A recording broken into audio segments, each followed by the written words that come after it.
Olá, sejam muito bem-vindos a mais um programa Descobrindo a Litose. Esse é um canal para você, cirurgião dentista, prevenir e tratar o mau hálito dos seus pacientes na prática. Eu sou Carolina Taroco e o tema de hoje é: qual a relação do estresse com a litose? Pois é, pessoal, esse é um tema muito atual, porque nos dias de hoje a gente percebe muito frequentemente as consequências do estresse no nosso dia a dia. E na prática clínica, no consultório odontológico, a gente vê que os pacientes estão ali com problemas clínicos evidentes para a gente por consequência do estresse. Desde bruxismo, retrações gengivais, hipossalivação, várias consequências que a gente observa, uso de placas interoclusais, dor, DTM, a gente observa todo tipo de consequência por conta do estresse.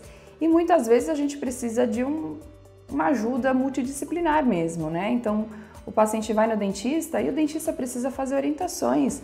Olha, vai fazer uma atividade física, vai procurar uma terapia, vai fazer uma meditação, uma acupuntura. A gente acaba reunindo ali alternativas de tratamento para amenizar a situação do que a gente está enxergando ali como problema na boca. E isso tem tudo a ver com o estresse, por quê? A litose estresse, o estresse ele acaba causando uma baixa salivação, É automático. Então eu resolvi falar disso com vocês porque 20% da população apresenta hipossalivação, que é baixa produção salivar. E a gente sabe que isso tem diversas causas. E uma delas é o estresse, e eu acabei indo pesquisar um pouquinho sobre esse assunto. Inclusive, fui atrás de um artigo para a gente dar uma olhadinha que avaliava o fluxo salivar nas diferentes fases do estresse. Então, até engraçado que eu fui até me identificando, E o estresse ele tem várias fases, eles chamam de 4 fases. Então, a primeira fase é a fase do alerta, que é uma fase positiva e saudável, que todo mundo, quando está frente a algum agente estressor, que eles chamam assim, a gente cria uma situação de ansiedade, de querer combater aquele processo que está enfrentando a gente. Então é uma reação normal, é uma reação positiva e que a maioria das pessoas tem. A segunda fase é a fase da resistência. Então é aquela fase que a gente começa a ter algumas alterações físicas e até mentais por conta do estresse que a gente está levando. O ideal é sempre a gente ter a fase do alerta, que é aquela primeira fase de enfrentar o problema, e a gente ter uma fase de descanso, que eles chamam de recuperação, que se você fica alternando entre o alerta e a recuperação, você consegue melhorar o seu estado e voltar à normalidade. E quando você não volta à normalidade, essa fase vai progredindo para a fase de resistência, onde a gente já começa a ter novos sintomas desse estresse. Depois tem a fase da quase exaustão. Na fase de quase exaustão, eles falam que a gente tem problemas até um pouco de sudorese, outros problemas psicológicos envolvidos aí, emocionais, que começam a ser atingidos por esse estresse. Então é aquela fase que a gente já não consegue mais enfrentar o problema e voltar à normalidade. Você fica ali numa situação de enfrentar, mas você não consegue resolver o problema por si só. E por último, a exaustão. A fase de exaustão é a mais negativa e onde os problemas de doenças realmente começam a aparecer, tá? Físicos e emocionais. Então, distúrbios realmente que a pessoa vai precisar de ajuda. E o ideal é a gente não chegar nessa fase. Então, nesse artigo que eu fui estudando um pouquinho sobre estresse, as várias pesquisas relatam, inclusive, sobre o estresse excessivo afetar o sistema imunológico, Isso gerar mais infecções. Então, é uma coisa que vai relacionar o nosso sistema por um todo, A gente vai ter um problema atingindo o nosso organismo, a nossa saúde sistêmica, não apenas a questão salivar, Então, um problema muito além do que a sua boca. E aí o estresse ele vai acabar sim reduzindo, dentro de algumas pesquisas, o fluxo salivar. Então muitos estudos avaliaram diversas pessoas e algumas responderam questionários e foram estudadas frente àquele questionário se estavam em alguma fase do estresse e frente a isso comparado ao fluxo salivar daquelas pessoas, para começar a relacionar o estresse com a salivação. Automaticamente, tudo que leva a baixa produção salivar aumenta o nível de bactérias e aumentam a produção dos compostos sulfurados voláteis, que é o mau hálito.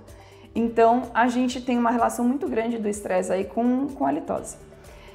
Outras consequências, então, por exemplo, as consequências orais das disfunções das glândulas salivares, né? Então, a gente vai ter alteração na percepção de sabor, ressecamento de mucosa, suscetíveis a infecções. Então, às vezes a pessoa começa a ter mais ocorrências de infecções orais, né? Desde amidalites, aparecimento de aftas. Aliás, a afta também é um assunto que está muito relacionado à questão de imunidade e estresse, né? Isso está tudo a ver, eu estudei muito sobre isso também. Então, a gente começa a ter problemas locais gerados por estresse.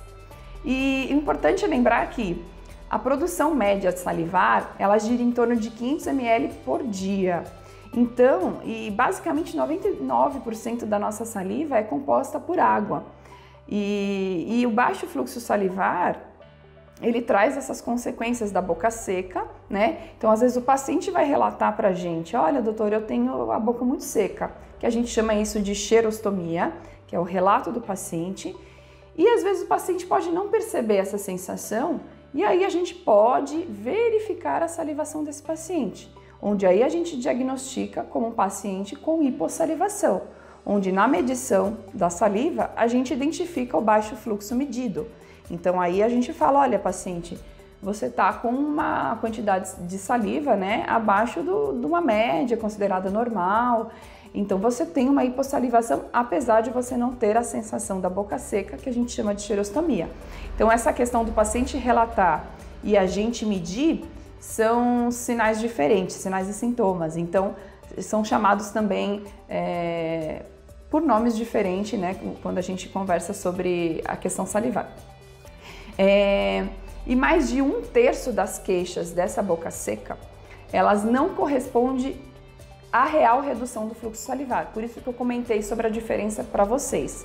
Então, às vezes o paciente reclama da boca seca, porém, quando a gente vai medir, ele não tem essa boca seca real, né? A medição não dá tão baixa.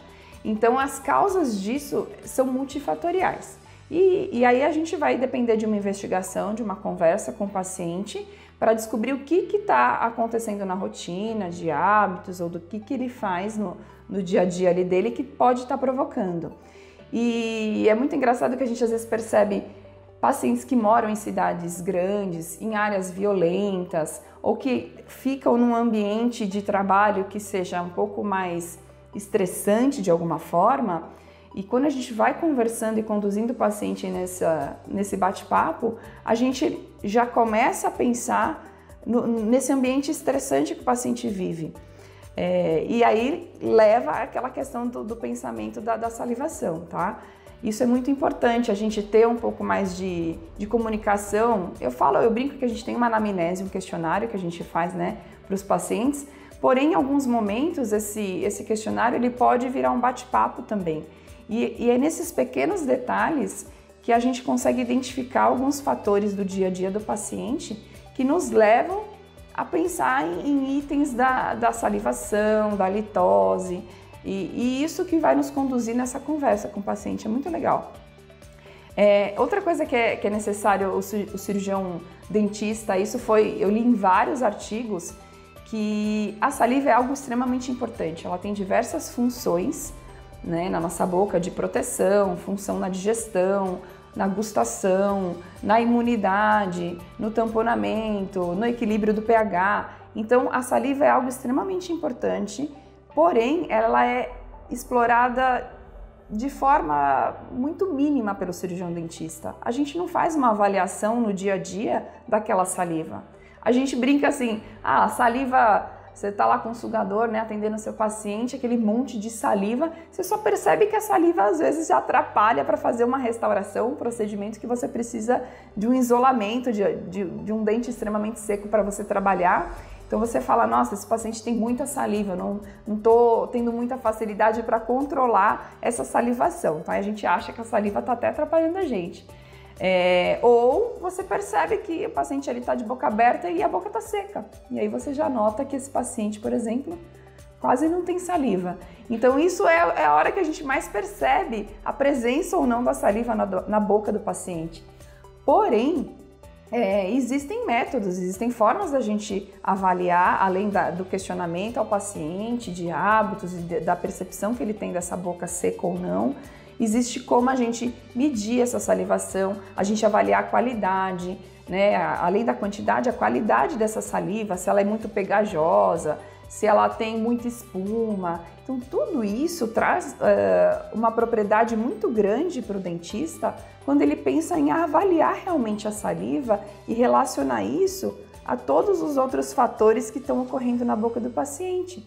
E até a gente sabe assim, existem várias queixas principais no consultório dos pacientes, né? Então uma das principais queixas acaba sendo a cárie, depois a doença periodontal. E eu vi em muitos lugares que em terceiro lugar está o mau hálito, como queixa do paciente aí recorrente na nossa clínica, na nossa prática diária, né? Então, eu percebo o quanto a saliva é importante, porém a falta que existe da gente abordar isso e de realmente avaliar cada paciente. E é muito engraçado quando eu comecei a estudar aqui um pouquinho sobre o estresse em si, né? E eu trouxe um pouquinho para a minha rotina. Eu me sinto uma pessoa, às vezes, um pouco ansiosa, agitada, aquele monte de coisas que a gente tem para fazer durante o nosso dia a dia, né? Família, trabalho, é um curso que a gente resolve fazer. Então, a gente cria esse ambiente. Só que é engraçado que cada pessoa reage aos ambientes que vive ou ao agente estressor de uma forma diferente. E então o estresse ele é denominado como estresse diferente para cada pessoa. Então uma mesma coisa ela pode atingir uma pessoa de forma agressiva, gerando um estresse realmente, e a outra pessoa, por ser mais calma, ela visualiza aquela situação de uma forma menos agressiva e ela não gera um estresse nela. Então o estresse ele vai depender da interpretação e da percepção de cada indivíduo frente a um agente estressor, a alguma ocorrência. Então essa interpretação pessoal é muito engraçado, que é extremamente importante quando a gente fala de estresse. Então para uns aquilo pode gerar estresse e para outros não. E aí está explicado porque algumas pessoas ficam com esse nível de estresse alto frente ao mesmo problema que o outro não está nem ligando e está tudo bem. E eu percebo, eu trouxe isso para a minha vida no sentido assim, poxa, às vezes a gente se preocupa com alguma coisa ou acha aquilo extremamente difícil enfrentar, aquela situação, e a gente tem que tentar levar a vida mais leve, a gente tem que tentar enfrentar a situação de forma, bom, tô com um problema, eu vou resolver, isso vai passar, né? E não ficar remoendo aquilo, porque isso vai gerar inúmeras doenças na gente. Eu estou falando aqui de fluxo salivar, mas o estresse hoje em dia ele tem sido a causa de muitas doenças aí. Até a gente brinca, né? O médico não tem um diagnóstico, ele vai falar, isso aí é estresse. Mas perda de memória, se a gente for listar o quanto de consequências o estresse gera pra gente, são inúmeros. Então isso também eu penso como ser relevante pra gente levar pra vida em diminuir esse fator de ser uma pessoa estressada, né? Isso vai ser bom em todos os sentidos pra gente, como pessoa, não só como profissional, que eu sei que a nossa vida profissional, atender pacientes com dor também às vezes gera alguma situação dessa, né? Pacientes com inflamação, a gente fica ali o dia inteiro dando orientação, esperando um feedback dos pacientes, um retorno, e às vezes a gente não tem necessariamente, né? O paciente volta com aquela inflamação ainda, que ele não passou fio dental, que ele não escovou como a gente orientou. Eu sei que a gente tem alguns tipos de estresse, mas tudo, eu penso assim, tem coisas que a gente tem que cuidar, a gente tem que alertar o paciente, mas a gente não pode ser, a gente não é Deus, a gente não está na casa dele falando, olha, vamos fazer isso juntos. O paciente fez, não fez, o problema é dele. Então a gente tem que fazer o nosso papel de dar orientação, e esperar esse retorno dele na consulta e dar esse segmento, ter o nosso protocolo e estar em paz, a cabeça tem que estar em paz. E uma correlação direta também nas pesquisas foram identificadas de modificações bioquímicas mesmo dentro do nosso organismo que são mediadas pelo estresse. Isso foi super relacionado a alterações na microbiota salivar, né? E provavelmente isso teve como consequência uma maior aderência de bactérias. Então, a questão do fluxo salivar, a salivação ser mais pegajosa, ter uma quantidade maior de mucina, que a gente chama aquela parte da espuma da saliva, ela é um fator que cria maior facilidade das bactérias se aderirem na superfície da nossa língua, na mucosa oral. Então, é extremamente importante essa questão da qualidade da saliva. Isso justifica o paciente ter um número de bactérias em maior quantidade ali e com um potencial patogênico grande também. Além disso, eles falam muito também sobre o estado emocional. Estado emocional do que o ritmo circadiano gera, né? Isso também vai mudar a secreção das glândulas, né, na boca. Glândulas parótidas, submandibular, sublingual, que são as glândulas maiores, elas também têm interferências conforme o estado emocional. E isso justifica essa alteração salivar também. Além disso, eu vou contar aqui para vocês de uma pesquisa muito legal, que eles induziram estresse em animais em laboratório e fizeram a medição de compostos sulfurados voláteis nesses animais estressados. E o resultado dessa pesquisa foi uma possibilidade real do estresse ser um fator etiológico da halitose, porque começaram a relacionar esses animais que sofreram os estímulos do estresse. A mudança do fluxo salivar, e aí concluíram essa relação do estresse, baixo fluxo e halitose. Então, algumas pesquisas que foram reunidas no trabalho, né? Além disso...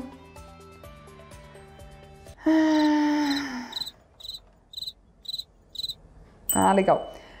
Um trabalho também foi buscar um pouco da pesquisa em crianças, né? E nas crianças também pode existir o estresse e está extremamente relacionado ao ambiente em que ela vive. Então, ao jeito que os pais são, né?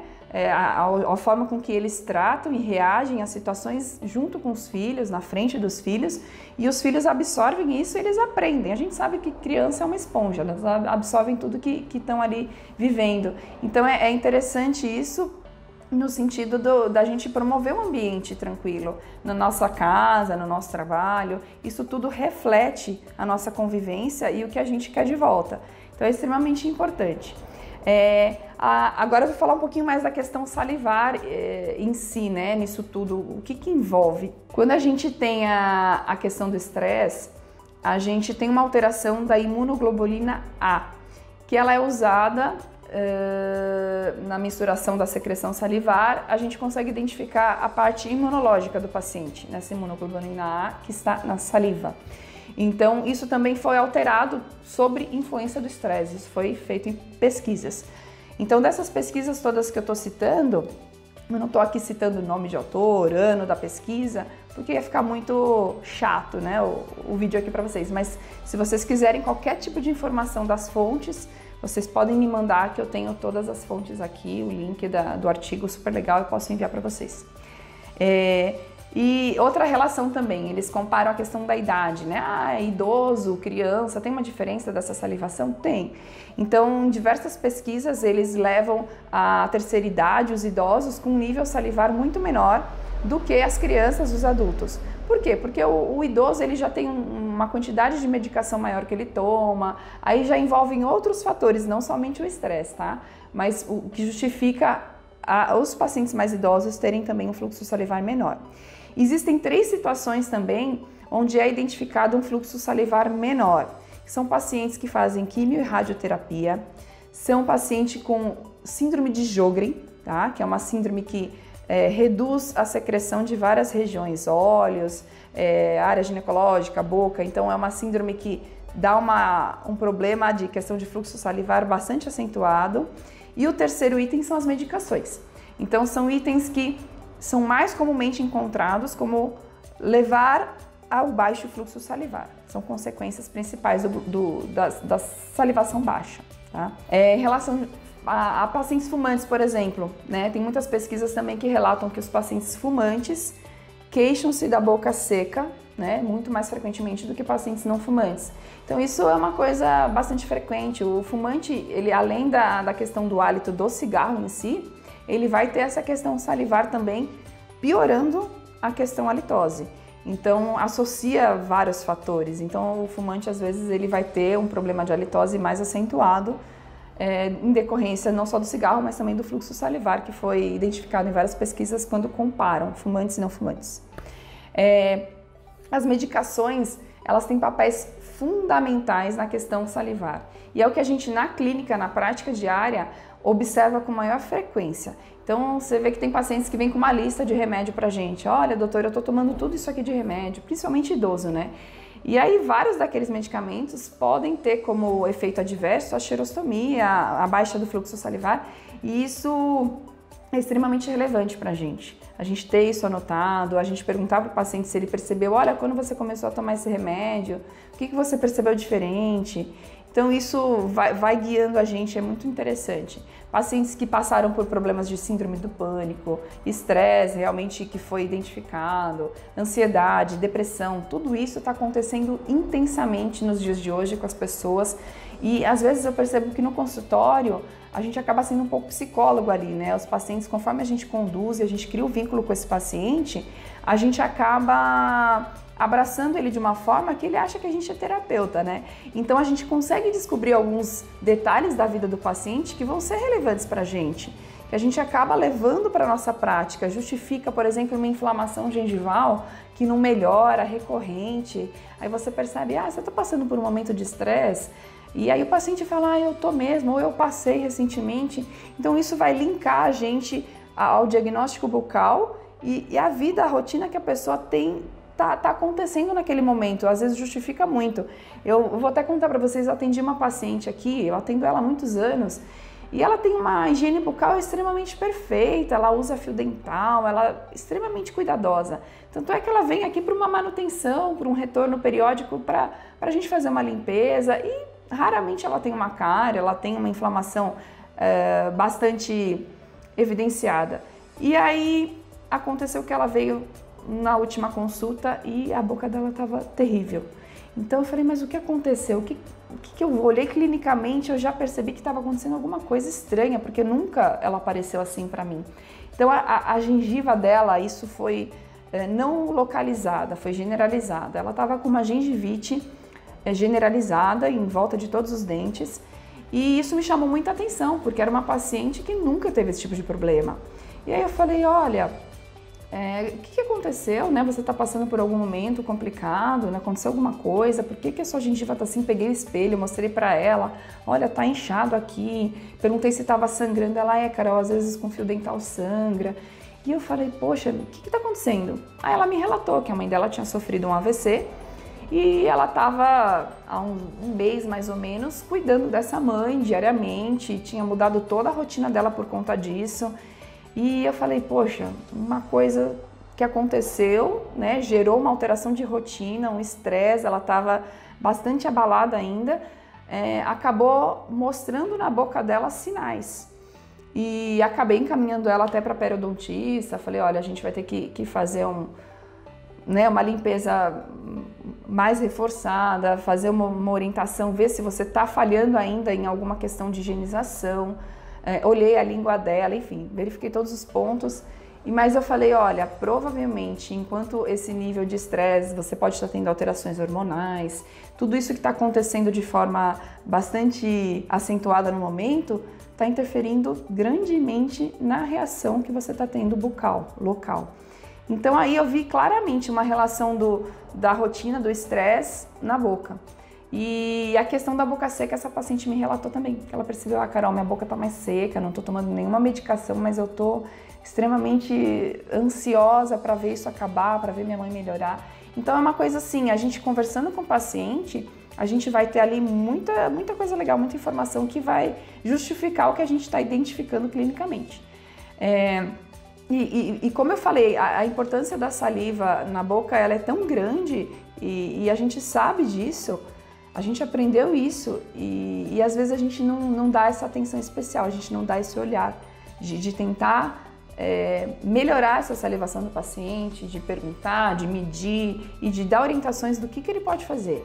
Né? Uma dica simples assim que qualquer um pode fazer é já manda esse paciente começar a tomar mais água. Né? Como eu falei que grande parte da salivação da saliva é formada por água, vamos tomar água, já começa por aí.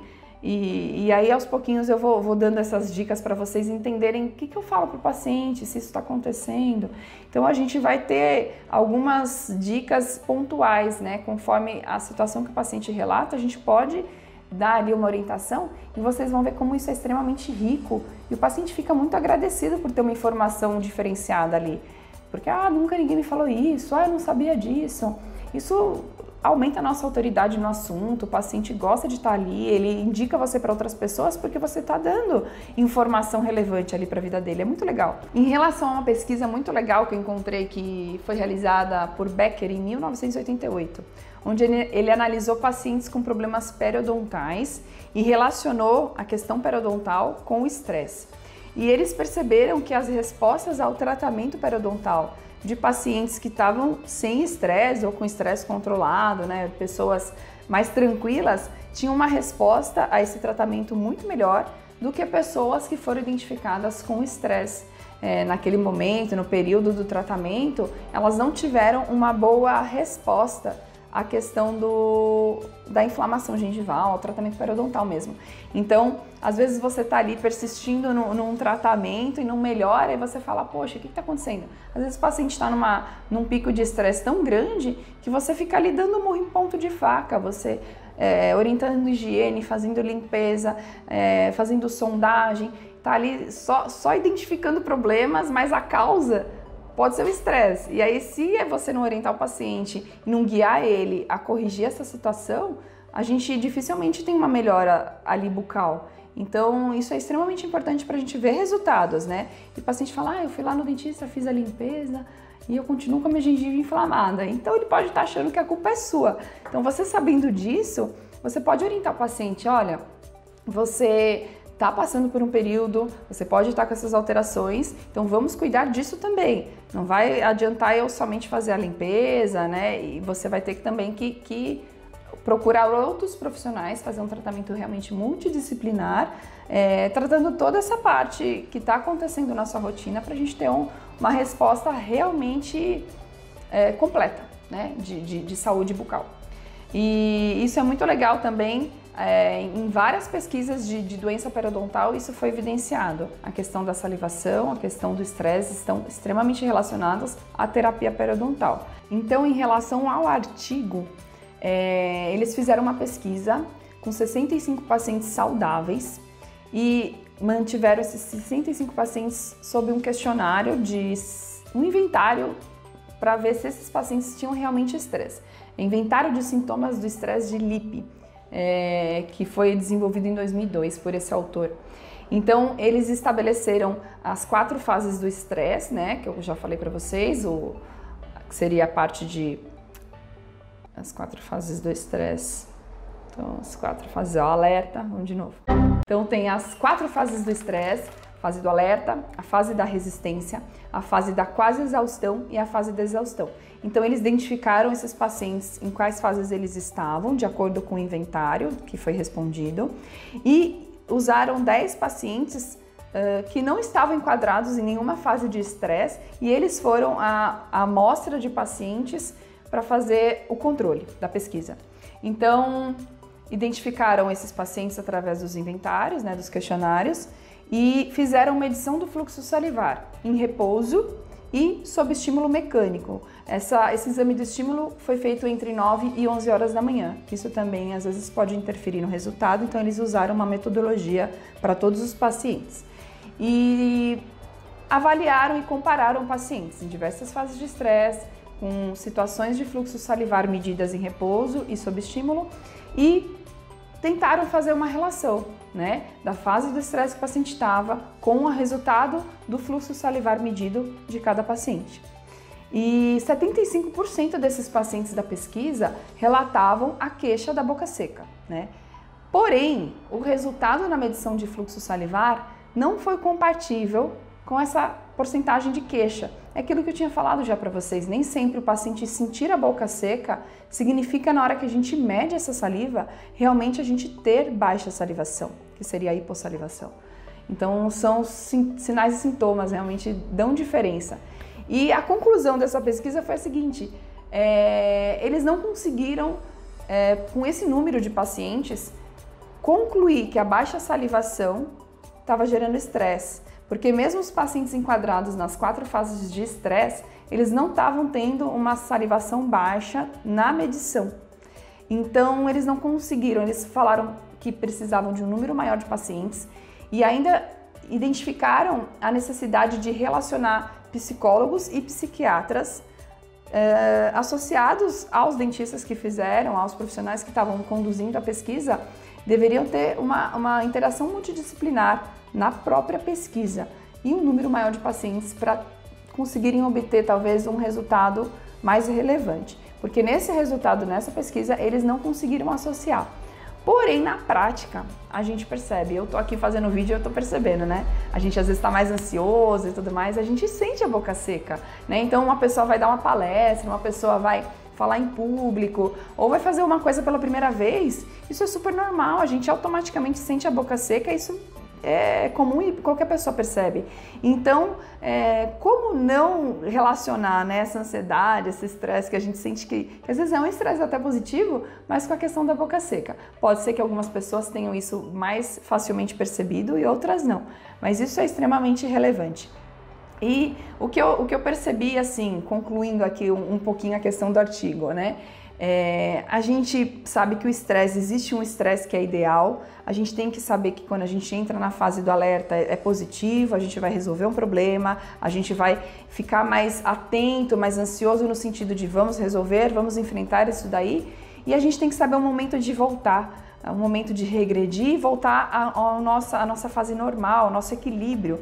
Isso é extremamente importante. Então, a partir do momento que as pessoas conseguem entrar na fase do alerta e voltar para fazer essa reparação, a gente consegue o equilíbrio, isso é extremamente saudável e é normal e é isso que a gente espera da maioria das pessoas. Porém, quando esse equilíbrio não é possível, a pessoa não consegue essa situação do equilíbrio, isso acaba progredindo para as outras fases do estresse, onde a gente pode chegar no nível de quase exaustão e doenças vão aparecendo, vão ficando evidentes e a origem disso tudo foi o tal do estresse.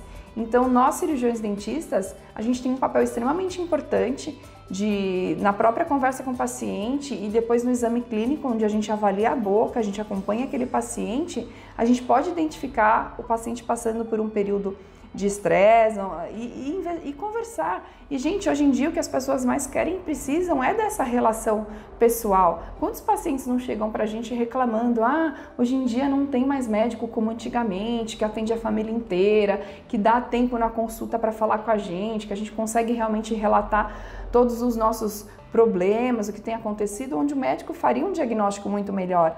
Então, eu acho que a gente é o médico ali da boca, mas não é só da boca, entende? A gente tem um papel muito mais relevante e essa visão holística do paciente, onde a gente consegue integrar relatos dele com sinais clínicos bucais e aí investigar problemas sistêmicos que podem estar envolvidos ali, é muito além do que somente dente, né? E isso eu acho que a gente pode aplicar em todos os pacientes, isso cria um vínculo com o paciente e muito mais, o paciente vai notar o valor da sua consulta, do seu atendimento, vai falar, o meu dentista ele faz diferente, ele conversa, ele descobriu isso, ele me falou para fazer isso e mudou várias coisas na minha vida, na minha rotina, a partir do momento que eu comecei a beber mais água, percebi que a minha boca estava menos seca, enfim. Várias dicas e numa conversa, uma coisa que parece simples pra gente de falar pro paciente, talvez pode mudar muita coisa na vida dele. Então, o que eu tirei de conclusão de tudo isso é: vamos nos atentar, vamos conversar com o paciente de uma forma mais geral e às vezes um pequeno detalhe que ele fala pra gente, a gente consegue ampliar nossa visão, dar um diagnóstico muito além do que a gente está olhando ali só num dente com uma cavitação, com uma inflamação, e aí a gente conseguir um resultado odontológico e, consequentemente, por toda essa atenção, uma fidelização e um vínculo com esse paciente muito melhor. Tá certo? Então esse foi mais um Descobrindo a Litose. A gente está nas mídias sociais, @CarolinaTarocco, vocês me encontram facilmente e a gente vai ter uma interação cada vez maior nessas mídias, lives, a gente troca experiências, eu vou fazer perguntas e respostas, vocês podem me mandar e é extremamente rico e importante os comentários de vocês para a gente criar conteúdos que sejam relevantes e que vocês queiram saber e para mudar aí na prática clínica mesmo. Poxa, mas isso me deu estalo, eu vou começar a fazer assim e muitas coisas vão surgindo, tanto da minha parte para falar para vocês, quanto vocês vão vendo na prática clínica o quanto isso vai mudar e o diferencial que isso vai ter para vocês. Legal? Então, @CarolinaTarocco no YouTube, Instagram, Facebook e a gente vai só crescer aí juntos. Até a próxima e até o próximo episódio. Falei errado, até o próximo episódio. Tudo bem.